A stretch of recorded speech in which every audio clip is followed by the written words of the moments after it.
Students, आप सबका स्वागत है मेरे चैनल साइंस लर्नर्स पे। वीडियो नंबर 9 पे आज का क्वेश्चन है जो कि पेज नंबर 91 और 92 पे दिया हुआ है। Question number 4 A bit, what property do all elements in the same column of the periodic table as boron have in common. इसका मतलब क्या है कि जो ग्रुप में कॉलम का मतलब क्या होता है, कॉलम को हम ग्रुप भी बोलते हैं। ये फर्स्ट ग्रुप है, ये सेकंड ग्रुप है, ये 13th ग्रुप है, ये 14th, 15th, 16th, 17th, 18th, total 18 group दिया हुआ है लॉन्ग फॉर्म पीरियोडिक टेबल में। तो क्या बोल रहा है कि जिस कॉलम में बोरॉन है, यानी कि जिस ग्रुप में बोरॉन है, बोरॉन यहाँ पे है, जिस ग्रुप में बोरॉन है उसमें जो दूसरे एलिमेंट्स मिलते हैं उनकी कौन सी सिमिलर प्रॉपर्टी है, कौन सी प्रॉपर्टी मैच कर रही है, वो प्रॉपर्टी हमें बताना है। तो जैसे कि आप यहाँ देख सकते हैं कि बोरॉन कौन से ग्रुप में आ रहा है। सबसे पहले जब हम लॉन्ग फॉर्म में रखते हैं तो बोरॉन का नंबर एटॉमिक नंबर 5 है, ये ग्रुप नंबर 13 में आता है। फिर बोरॉन के नीचे एल्युमिनियम है, एल्युमिनियम के नीचे गैलीलियम है। तो बोरॉन और एल्युमिनियम और साथ में जितने भी एलिमेंट है उनकी क्या सिमिलैरिटी होगी, वही क्वेश्चन में पूछा है कि बोरॉन के साथ साथ जो दूसरे हैं वो कौन से कॉमन प्रॉपर्टी है। तो ये बात हमेशा याद रखनी कि जब भी ग्रुप नंबर हमें मालूम हो जाता है, क्या मालूम हो जाता है, ग्रुप नंबर। जैसे कि हमने यहाँ पे लिख लिया, हमें ग्रुप नंबर 13 मालूम हो गया। Group number is equal to valence electron, valence electron number, valence electron number. ये हमेशा हमें याद रखना है कि जैसे ही हमको ग्रुप नंबर मालूम हो गया, समझो 14th है तो उसमें जो वैलेंस जो होंगे, वैलेंस यानी कि लास्ट बेंच पे जो बैठते हैं वो 4 होगा। अगर ग्रुप नंबर 13 है तो लास्ट बेंच में कितने स्टूडेंट बैठे होंगे या कितने इलेक्ट्रॉन होंगे, 3। अगर 14 है तो लास्ट बेंच पे 4। अगर 15th ग्रुप है तो लास्ट नंबर में 5। वो कैसे है हम चेक कर लेते हैं यहाँ पे। जैसे कि सपोज बोरॉन यहाँ पे दिया हुआ है तो बोरॉन हम लिख लेंगे, बोरॉन का नंबर, रोल नंबर या एटॉमिक नंबर 5 है। तो 5 का मतलब होता है कि फर्स्ट बेंच पे 2 एंड सेकंड बेंच पे 3। तो मैंने जैसे कहा कि ये 3 आएगा, लास्ट का नंबर हम देख लेंगे 3। तो ये 3 क्या है, 3 इलेक्ट्रॉन्स बैठे हुए हैं कौन से बेंच में, लास्ट बेंच में। ये के शेल है, ये एल शेल है। तो एल शेल में कितना बैठा हुआ है, 3 स्टूडेंट है या 3 इलेक्ट्रॉन है। तो ये 3 क्या हो गया, ये वैलेंस इलेक्ट्रॉन हो गया, वैलेंस इलेक्ट्रॉन हो गया। तो क्या पूछा कि इसमें जितने भी एलिमेंट्स हैं उनकी क्या प्रॉपर्टी सेम होगी। तो उनकी प्रॉपर्टी क्या सेम होती है, वैलेंस इलेक्ट्रॉन सेम होती है। फिर से हम एक दूसरा एग्जांपल देख लेते हैं। उसके नीचे जस्ट नीचे एल्युमिनियम है, एल्युमिनियम का नंबर कितना है, एल्युमिनियम का नंबर 13 है। तो फर्स्ट बेंच पे 2, सेकंड बेंच पे 8 स्टूडेंट एंड लास्ट बेंच पे अगेन 3 है, फिर से 3 है। तो 8 और 2 10 और 10 और 3 13 हो गए। तो ये 3 की वजह से ये स्टेबल नहीं है एल्युमिनियम, तो ये डिसाइड क्या करता है, ये दे देने का। तो यहाँ पे क्वेश्चन है कि प्रॉपर्टी क्या सिमिलर होती है। तो प्रॉपर्टी क्या सिमिलर दिख रही है यहाँ पे, प्रॉपर्टी सिमिलर है वैलेंस इलेक्ट्रॉन, वैलेंस इलेक्ट्रॉन। या फिर हम क्या बोल सकते हैं, हम वैलेंसी भी बोल सकते हैं कि वैलेंसी 3 है। वैलेंसी कितनी है, 3 है। तो सिमिलर प्रॉपर्टी क्या है, similar property is valency. And what is the valency of this, boron is 3। या फिर एल्युमिनियम ऑल्सो 3, गैलीलियम ऑल्सो 3। सबका 3 सबके लास्ट बेंच में 3 रहेंगे। वही क्या हो गई, उसकी कॉलम की सिमिलर प्रॉपर्टी हो गई। इसके बाद हम दूसरा क्वेश्चन देख लेते हैं कि दूसरे क्वेश्चन में क्या दिया हुआ है। हाँ, तो अब 4th के सेकेंड क्वेश्चन में देखेंगे क्या क्वेश्चन है। What property do all elements in the same column of the periodic table as fluorine have in common। अब सेम क्वेश्चन है लेकिन यहाँ पे एलिमेंट कौन सा दे दिया है, फ्लोरीन दे दिया है। तो जब हम पीरियोडिक टेबल में देखेंगे तो फ्लोरीन जो है वो 17th ग्रुप में आ रहा है, फ्लोरीन यहाँ पे है। तो क्या बोल रहे हैं, फ्लोरीन के साथ जो भी और दूसरे एलिमेंट है जैसे कि क्लोरीन है, ब्रोमीन है, आयोडीन है, इनकी कौन सी प्रॉपर्टी सेम होगी, ये कॉलम की प्रॉपर्टी क्या सेम होगी। तो जब भी कभी कॉलम के बारे में या ग्रुप के बारे में मालूम होता है, तो अभी मैंने कहा कि ग्रुप नंबर कभी भी कोई सा भी मालूम हो गया, जैसे ये हमें मालूम हो गया कि 17th ग्रुप का है, तो ये इक्वल होता है वैलेंस इलेक्ट्रॉन के, वैलेंस इलेक्ट्रॉन की। ये हमेशा हमें अपने माइंड में रखना है। तो क्वेश्चन है कि दूसरे भी क्या सिमिलर प्रॉपर्टी होंगी या दूसरों की भी खासियत क्या सेम होगी, तो खासियत यही सेम होगी कि उनकी वैलेंसी सेम होगा।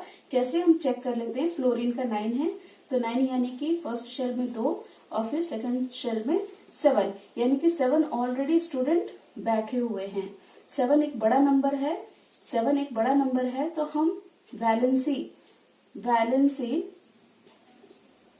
हम 7 नहीं बोल सकते। तो हमें क्या करना पड़ेगा कि 8 सीट है, उसमें 7 बच्चे बैठे हुए हैं, तो माइनस कर दो यानी कि 1। तो 1 क्या हो गई, 1 इसकी वैलेंसी हो गई। किसकी वैलेंसी हो गई, फ्लोरीन की वैलेंसी हो गई। कितनी, 1।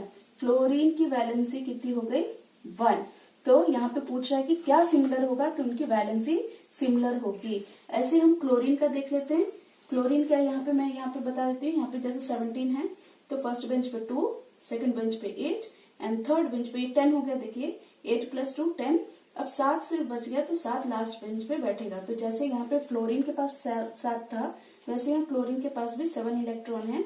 तो ये 7 ऑलरेडी बैठे हुए, सिर्फ एक की जरूरत है, तो ये एक लेते हैं। तो इनकी वैलेंसी क्या हो गई, वैलेंसी यहाँ पे क्लोरीन की हम लिख लेंगे। क्लोरीन की भी वैलेंसी कितनी हो गई, 8 - 7, तो कितनी हो गई, 1। तो फ्लोरीन की भी 1 हो गई और क्लोरीन की भी 1 हो गई। फ्लोरीन की भी 1 हो गई, क्लोरीन की भी 1 हो गई। इनकी वैलेंसी क्या हो गई, इक्वल हो गई। तो आंसर है कि इनकी क्या प्रॉपर्टी सेम है। तो आंसर में हम लिखेंगे कि उनकी वैलेंस इलेक्ट्रॉन सेम है। वैलेंस इलेक्ट्रॉन सेम है, वो क्या है, वो सिर्फ 1 है। बैलेंस इलेक्ट्रॉन या वैलेंसी कितनी है, 1 है। कैसे, तो ये यहाँ पे हमने चेक कर लिया कि फ्लोरीन के पास भी 1 था और क्लोरीन के पास भी 1 था। और ऐसे ब्रोमीन, आयोडीन, इन सब के पास आपको लास्ट ऑर्बिट में 7 स्टूडेंट आपको मिलेंगे, यानी 7 इलेक्ट्रॉन रहेंगे। तो कितने के लिए वो रिएक्शन करता है, सिर्फ एक के लिए। ऑलरेडी उसके पास 7 है, उसको कितना चाहिए, एक चाहिए। तो वही उसकी कंबाइनिंग कैपेसिटी हो गई, वही उसकी वैलेंसी हो गई, और बैलेंस इलेक्ट्रॉन कितना है, बैलेंस इलेक्ट्रॉन यानी कितने स्टूडेंट बैठे हुए। तो बैलेंस इलेक्ट्रॉन कितने हैं, 7 हैं, सबके पास 7 है। बैलेंस इलेक्ट्रॉन 7 है, जबकि वैलेंसी कितनी है, वैलेंसी जो है वो 1 है। वैलेंसी वो कॉलम की क्या है, 1 है। और जबकि बैलेंस इलेक्ट्रॉन यानी स्टूडेंट कितने बैठे हुए, 7, और उनकी वैलेंसी कितनी है, 1 है। अब हम नेक्स्ट क्वेश्चन में देखेंगे कि क्या दिया हुआ है। पेज नंबर सेम 91 और 92 पे 5th क्वेश्चन क्या है, an atom has electronic configuration 287। First उसमें बिट क्या है, what is the atomic number of this element. Atomic number हमें बताना है किसका, इलेक्ट्रॉनिक कॉन्फ़िगरेशन हमें दिया हुआ है, कोई से भी एलिमेंट का इलेक्ट्रॉनिक कॉन्फ़िगरेशन दिया है और उसका एटॉमिक नंबर हमें मालूम करना है। तो कोई सा भी एटम है, ठीक है, एटम कोई सा भी एटम है, उसको हमने x मान लिया है। उसका कॉन्फ़िगरेशन क्या दिया हुआ है हमारे पास, कॉन्फ़िगरेशन हमारे पास दिया हुआ है 287, ठीक है। तो हमको उसका एटॉमिक नंबर मालूम करना है। तो कुछ भी हमको इसमें नहीं करना है, इसको सिंपली इसको आप ऐड कर लीजिए, 2 + 8 + 7, यानी इसका मतलब है कि फर्स्ट बेंच पे 2 बच्चा बैठा है, सेकंड बेंच पे 8 और थर्ड बेंच पे 7। तो इसको हम प्लस कर लेंगे। तो जब हम प्लस करेंगे तो 8 + 2 10 होता है और 10 + 7 17 होता है। अभी हमें फाइंड आउट करना है कि कौन सा एलिमेंट है जिसका एटॉमिक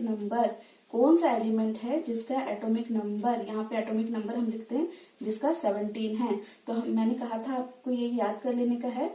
तो 17th जो होता है वो है क्लोरीन का 17 एटॉमिक नंबर होता है। तो what is the atomic number, तो एटॉमिक नंबर हमारा आंसर क्या आ जाएगा कि एटॉमिक नंबर is 17। तो ये फर्स्ट ए का आंसर हो गया ये। अब बी का हम देखेंगे कि बी में क्या पूछ रहा है। बी में देखेंगे क्या है, to which of the following element would it be chemically similar. यानी कि क्लोरीन हमने फाइंड आउट कर लिया है कि जिसका एटॉमिक नंबर 17 है। अब पूछ रहा है कि कौन से एलिमेंट से ये सिमिलर रहेगा। तो जैसे हमें मालूम है कि 17th मालूम होते, एटॉमिक नंबर 17th मालूम होते, ये कौन से ग्रुप के हैं, ये 17th ग्रुप के हैं। हमें मालूम होगा कि ये 17th ग्रुप के हैं। तो इसमें और कौन सा आता है, क्लोरीन से पहले क्या आता है, क्लोरीन में यहाँ लिख लेती हूँ, क्लोरीन 17 आता है। क्लोरीन से पहले यहाँ फ्लोरीन आता है जिसका एटॉमिक नंबर 9 होता है। तो हमें मालूम है कि एक ग्रुप में जितने भी अब एलिमेंट आएंगे, इसमें ब्रोमीन आएगा, आयोडीन आएगा, ये इस एक ग्रुप में इसलिए रखा गया है क्योंकि इनकी बैलेंस इलेक्ट्रॉन यानी कि लास्ट ऑर्बिट में सबके पास सिमिलर है। जैसे हम चेक कर सकते हैं कि 9 है, तो 9 का मतलब हो गया कि फर्स्ट बेंच पे 2, सेकंड बेंच पे 7, तो ये टोटल 9 हो गया। तो लास्ट बेंच पे कितने स्टूडेंट बैठे हैं? 7। और ये इसका क्या हो गया? ये बैलेंस इलेक्ट्रॉन हो गया। ये सिमिलैरिटी आती जाती है, 7 7 सबके पास आता जाएगा। देखिए अब 17 है तो 2 फर्स्ट बेंच पे, 8 10 बेंच पे, 10 हो गया, ये 8 हो गया ना, 10 हो गया। अब कितना बच गया? 17 में से 10 तो बैठ गए, अब कितना बच गया? 7। तो इसके पास भी 7 ही बैलेंस इलेक्ट्रॉन है, ठीक है ना। तो हमें आपके सिलेबस में यहीं तक है। तो क्वेश्चन क्या पूछ रहा है कि क्या सिमिलैरिटी होगी? तो सिमिलैरिटी क्या होगी? Balance electron will be similar, that is वो क्या है? सिमिलर क्या है बैलेंस इलेक्ट्रॉन? That is 7। तो यहाँ पे हम क्या लिख सकते हैं कि इसका क्या सिमिलर है, इस केमिकली क्या सिमिलर है? They have the similar balance electron.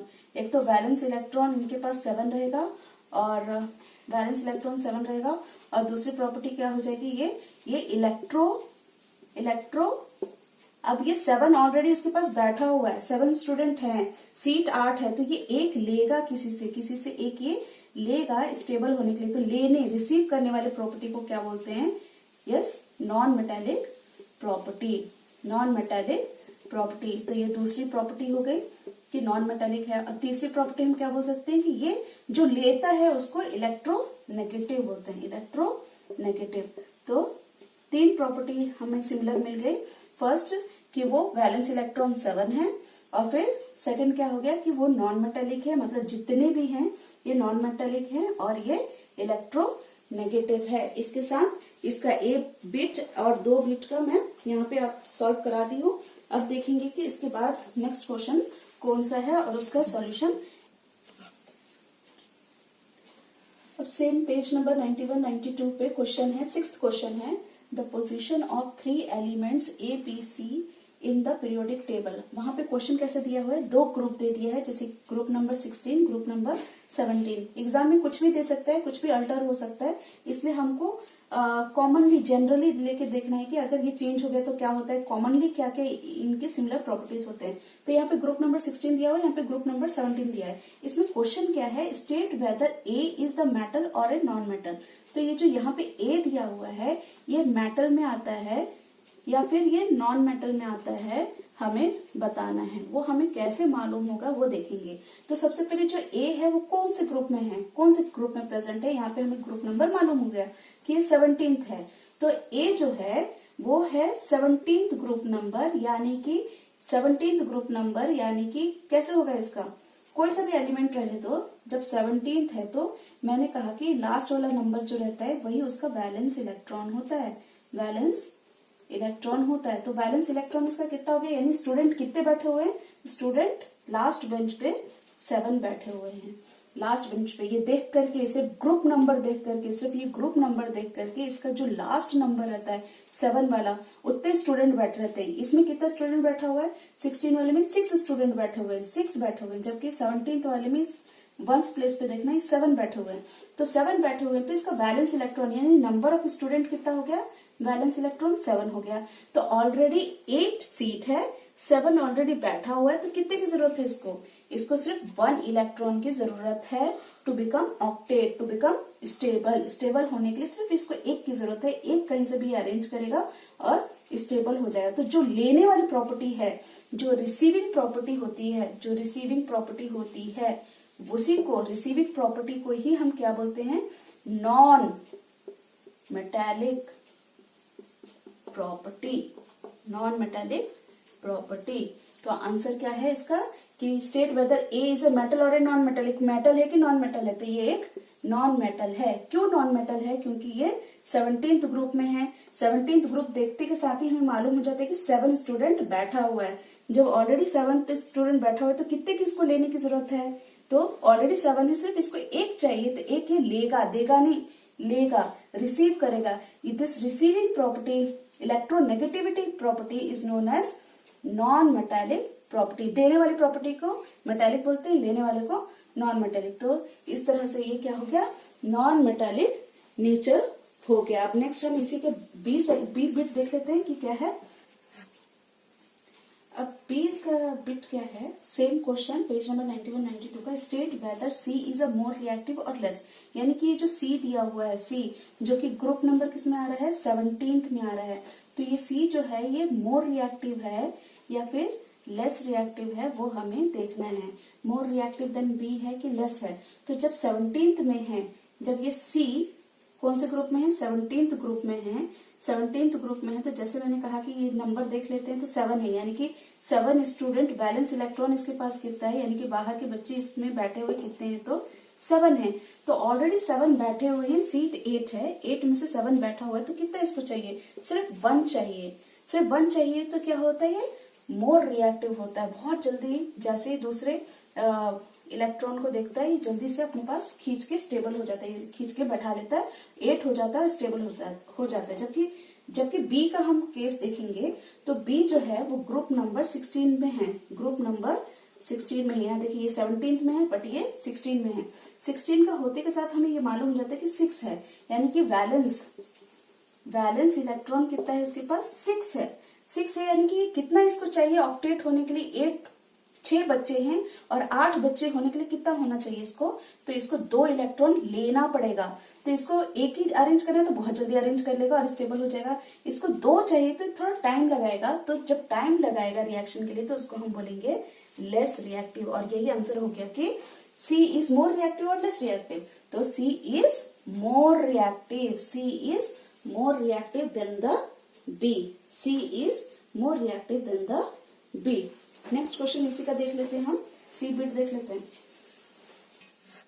अब सी बिट में देखेंगे कि विल, क्वेश्चन है, सेम क्वेश्चन है, 6th क्वेश्चन है, C bit, will C be larger और the smaller in the size than the B. ये जो सी है, ये बी से इसका साइज बड़ा रहेगा कि छोटा रहेगा, स्मॉलर रहेगा या बड़ा रहेगा, किसका, सी का। तो कैसे मालूम होगा, तो बहुत इजी है, हमें ग्रुप दिया हुआ है, साथ में हमें ये पीरियड भी मालूम हो जा रहा है। ये फर्स्ट पीरियड हो गया, ये फर्स्ट पीरियड हो गया, कौन सा वाला, ये वाला फर्स्ट हो गया, ये सेकंड हो गया, यहां से लेके यहां तक ये सेकंड हो गया, ये थर्ड हो गया यहां से यहां, और ये फोर्थ हो गया, ये वाले फोर्थ है, बी और सी फोर्थ पीरियड में आ रहे हैं। पीरियड जो इस ऐसे चलता है, हाँ, लेफ्ट टू राइट, तो यहाँ बी है और यहाँ सी है। तो 4 मैंने क्यों लिखा, 4 लिखते के साथ हमें क्या मालूम हो जा रहा है कि पीरियड नंबर ये क्या है, पीरियड नंबर 4 है। कौन 4 है, तो बी भी 4 है और फिर सी जो आता है, सी भी 4 ही है, मतलब दोनों भी इक्वल है, दोनों भी एक ही ग्रुप में, एक ही जगह से है। लेकिन ये क्या है, लेफ्ट टू राइट, ये लेफ्ट में है, ये राइट में है। तो हमने ये कैरेक्टरिस्टिक्स पढ़ा है कि जब हम पीरियड अलोंग द पीरियड जाते हैं, लेफ्ट टू राइट जाते हैं, तो साइज क्या होता है, डिक्रीज होता है। कैसे डिक्रीज होता है, फॉर एग्जाम्पल इसका नंबर है 16, इसका नंबर है 16th वाले में आ रहा है ये, यानी कि इसके वैलेंस इलेक्ट्रॉन कितने हैं, 6 है, यस नो, वैलेंस इलेक्ट्रॉन 6 है, लेकिन ये ग्रुप नंबर किस में है, 4 में है, 4 में है और ये भी 4 में है। तो हम मोस्टली स्टूडेंट क्या बोलते हैं, दोनों की साइज सिमिलर है, जबकि दोनों की साइज सिमिलर नहीं होती है। 16th का मतलब होता है कि ये बी वाले के पास प्रोटॉन नंबर यानी न्यूक्लियस में भी कितने हैं, जितना नंबर ग्रुप नंबर होता है उतने प्रोटॉन नंबर होता है। तो इसके पास प्रोटॉन है 16, जबकि इसके पास जो कि ग्रुप नंबर 17th में है, सी वाला, जब हम सी को देखेंगे तो प्रोटॉन इसका बढ़ जाएगा, इसका 17 है, बी का 16 है प्रोटॉन, सी का 17 है। ये हमें किससे मालूम हो रहा है, ग्रुप नंबर से। ग्रुप नंबर जितना रहता है उतना ही प्रोटॉन नंबर भी रहता है। प्रोटॉन नंबर 16 है, इसका 17 है। तो अब क्या होता है, ये बी का जब हम डायग्राम ड्रॉ करेंगे तो न्यूक्लियस में प्रोटॉन कितने हो गए, 16 हो गए, यहाँ पे प्रोटॉन कितने हो गए, 17 हो गए। तो यहाँ पे 16 रहने की वजह से और कितना है, फर्स्ट सेकेंड थर्ड फोर्थ, 4 यानी कि 4 शेल बनाना है, 1 2 3 4, और यहाँ पर भी इसके पास भी कितना है, 1 2 3 4। लेकिन ये क्या होता है, ये क्योंकि यहाँ पे प्रोटॉन नंबर 1 कम है, यहाँ पे 16 है और यहाँ पे 17 है, तो जितना प्रोटॉन अंदर रहता है उतने इलेक्ट्रॉन बाहर भी रहता है। यहाँ पे 16 मतलब टोटल जब हम यहाँ पे गिनेंगे 2 8 8 2 8 8 एंड ये कितना हो गया, 10 हो गया, 18 ज्यादा हो गई है, ओके, ये प्रोटॉन नंबर 16 है, तो क्या होगा, यहाँ पे इनवर्ट जो पुल होगा ये जरा लेसर होगा, ये लेसर होगा, जबकि यहाँ पे प्रोटॉन नंबर ज्यादा रहने की वजह से जो इनवर्ट मूवमेंट होगा वो क्या होगा, मोर होगा। क्यों मोर होगा, क्योंकि यहाँ पे नंबर ज्यादा है। तो यहाँ पे जब ज्यादा इनवर्ट मूवमेंट हो रहा है तो ये धीरे धीरे क्या हो जाएगा, ये ओवरऑल एटम स्मॉल होते जाएगा, तो ये स्मॉलर हो जाएगा और ये बिगर हो जाएगा। तो आंसर में हमें क्या लिखना है कि कौन सा छोटा, सी छोटा है कि बड़ा है, तो सी। जब ऐसे ऐसे जाएंगे हम पीरियड के इधर पे, तो यहाँ पे हम लिखेंगे कि it become, C become smaller. By smaller because proton number is 17 which is more than the proton number which is present in the V. यहाँ पे 16 है, यहाँ पे 17 है। 17 ज्यादा रहने की वजह से इनवर्ट पुल ज्यादा रहेगा और ये धीरे धीरे एटम सिकुड़ जाएगा। अब सेम क्वेश्चन है, 6th क्वेश्चन है, बट इसका डी बिट देखेंगे। Which type of ion, cation और anion will be formed by the element A. यानी कि जो ये ए एलिमेंट है जो कि ग्रुप नंबर 17 में है, तो ये कैटायन बनाता है या फिर ये एनायन बनाता है, वो हमें देखने का है। सबसे पहले तो बच्चों में यही कंफ्यूजन रहता है कि कैटायन होता क्या है और एनायन क्या होता है। तो मैं उनको याद कराने के लिए क्या बोलती हूँ कि यहाँ पे जो कैट है, कैट जो है, इसको कैसे याद रखना है, कैटायन में जो कैट है, कैट मोस्टली क्या होती है, वो स्नैचिंग प्रॉपर्टी रहती है। कोई भी चीज, हमारी रोटी देखे, कुछ भी ब्रेड वगैरह देखे तो छीन लेती है। लेकिन हमारी जो कैट है वो क्या है, वो पॉजिटिव थिंकिंग वाली है, पॉजिटिव है। तो पॉजिटिव है, तो यानी कि कैटायन जो हो गया वो पॉजिटिव हो गया, ऐसे याद कर लेना है। कैट से पॉजिटिव, हमारी तो कैट पॉजिटिव है तो पॉजिटिव, और एनायन जो हो गया वो नेगेटिव। तो सबसे पहले बच्चों का ये कंफ्यूजन रहता है, तो ऐसे आप रिलेट करेंगे तो आपको याद रह जाएगा। अब क्वेश्चन है कि ए जो है वो कैटायन यानी कि पॉजिटिव आयन बनाती है या फिर नेगेटिव आयन बनाती है, तो वो हम चेक कर लेते हैं। जो ए जो है वो ग्रुप नंबर 17 में है, वो हमें मालूम हो रहा है 17 में है। 17 का मतलब होता है कि 7 वैलेंस इलेक्ट्रॉन है। वैलेंस इलेक्ट्रॉन कितना है, वैलेंस इलेक्ट्रॉन 7 है। कितना है, 7 है, यानी कि 7 स्टूडेंट ऑलरेडी बैठे हुए हैं। कितने की जरूरत है, सिर्फ एक की जरूरत है, जो कि वो किसी से ले लेगा, रिसीव कर लेगा, छीन लेगा और स्टेबल हो जाएगा। तो लेने की प्रॉपर्टी में जैसे ये ले लेता है, जैसे ले लेता है तो ए के ऊपर कौन सा चार्ज आ जाता है, माइनस का चार्ज आता है। और माइनस के चार्ज को हम क्या बोलते हैं, माइनस के चार्ज को हम बोलते हैं एन आयन। तो आंसर क्या होगा इसका कि it form an ion, it form an ion. कौन एनायन बना रहा है, कौन बना रहा है, ए जो है वो एनायन बनाता है, कैटायन नहीं बनाता, पॉजिटिव नहीं होता, यानी देता नहीं है, ये लेता है का मतलब ये एनायन बनाता है। और इसके साथ ही आज का ये वीडियो पूरा होता है, कंप्लीट होता है। आपको ये फिर से प्रैक्टिस कर लेना है जब तक आप इसको, लेकिन इसका कॉन्सेप्ट हमें क्लियर होगा तो किसी टाइप का भी क्वेश्चन पूछने दो, हम उसका आंसर दे देंगे। अगर आपको थोड़ा भी इस हमारी वीडियो से अगर हेल्प मिलती है तो प्लीज सब्सक्राइब कीजिए, शेयर कीजिए और इसको प्रैक्टिस करते जाइए विद अंडरस्टैंडिंग। और हमें नेक्स्ट मोटिवेट करने के लिए आप बताइए कि क्वेश्चन आंसर सेशन चलाना है या फिर टॉपिक लेना है, वो हमें जरूर इन्फॉर्म कीजिए। Thank you.